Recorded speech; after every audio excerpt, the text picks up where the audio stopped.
우리가 마음의 고통이나 어려움이 있을 때에 자신이 가지고 있는 그 장점을 놓치고 나타나지 않을 수 있다는 것입니다. 그러므로 우리는 기다려야 되고, 성경도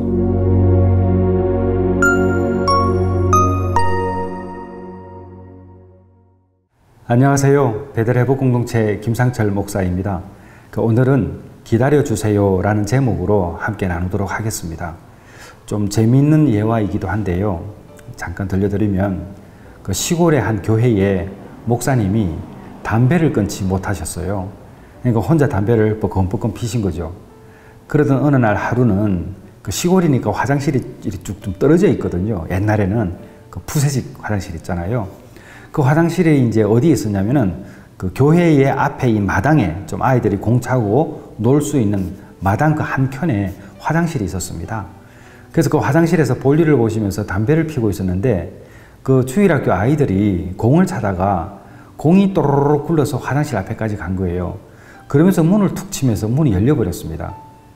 그랬더니 아이들이 공을 주스러 가다가 담배 피는 목사님을 보게 된 거예요.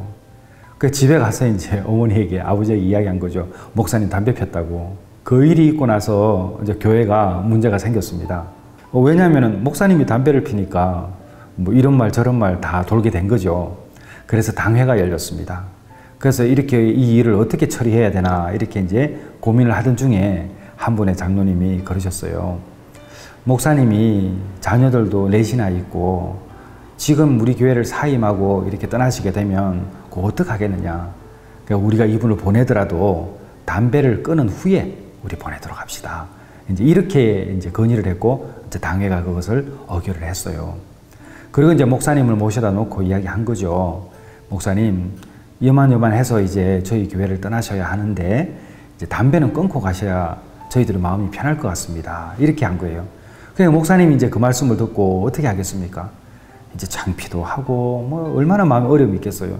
그러니까 그때부터 이분이 이제 담배를 이제 못 피고 매일 그 미안한 마음으로 어디 나가지도 못하고 방 안에서 설교만 준비하신 거예요. 그리고 매주 이제 메시지를 전했는데 얼마나 메시지가 은혜롭게 전해지는지, 그리고 목사님이 담배도 끊게 된 거예요. 이제 그 이후에 당회가 다시 모여서 이제 목사님을 모셔다 놓고 이제 담배를 끊으니까 이제 나가야 되잖아요. 그래서 목사님이, 여러분 장로님 그리고 여러분들 너무 고맙습니다.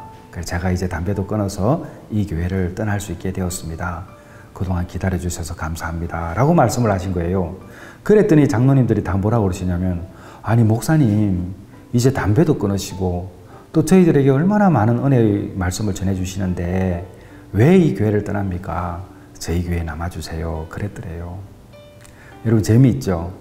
근데 이 예화를 듣게 되면 어떤 한 사람을 좀 부족함이 있더라도 기다려주는 미덕이 얼마나 중요한지를 한번 알게 됩니다. 우리가 이런 말이 있습니다. 보석을 숨기고 살아가는 사람들이 있고 보석을 발견하지 못하고 살아가는 사람들이 있다는 것입니다. 그 사람들이 바로 우리의 부모일 수도 있고 우리의 자녀일 수도 있고 남편일 수도 있고 아내일 수도 있고 친구일 수도 있습니다. 중독이나 우울증 때문에 자기가 가지고 있는 장점들을 살리지 못하는 것이죠. 우리가 사람에게 어떤 문제가 있을 때에 기다려줘야 하는 이유는 달리 있지 않습니다. 우리가 마음의 고통이나 어려움이 있을 때에 자신이 가지고 있는 그 장점을 놓치고 나타나지 않을 수 있다는 것입니다. 그러므로 우리는 기다려야 되고, 성경도 인내에 대해서 이야기하고 있습니다. 히브리서 10장 31절에서 36절까지의 말씀인데요. 제가 읽어볼게요.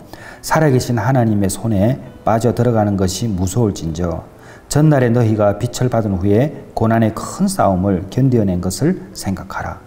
혹은 비방과 환난으로서 사람에게 구경거리가 되고 혹은 이런 형편에 있는 자들과 사귀는 자가 되었으니 너희가 갇힌 자를 동정하고 너희 소유를 빼앗기는 것도 기쁘게 당한 것은 더 낫고 영구한 소유가 있는 줄 알미라. 여러분 이 말씀이 의미가 있습니다. 우리가 중독이나 우울증에 빠져 있는 사람들을 동정하고 가입게 여기고 함께 도와주면서 내가 가진 것을 잃어버릴 수도 있어요. 그렇지만 이렇게 어려움을 함께 당하는 것이 이제 기쁘고 또 더 나은 것은 우리에게 영원히 주어지는 것이 있기 때문에 그렇습니다. 그러므로 너희 담대함을 버리지 말라. 이것이 큰 상을 얻게 하느니라. 너희에게 인내가 필요함은 하나님의 뜻을 행한 후에 그 약속하신 상급을 받기 위함이라. 우리가 기다려야 하는 이유는 다른 데 있지 않습니다. 사람을 살릴 수 있습니다. 감사합니다.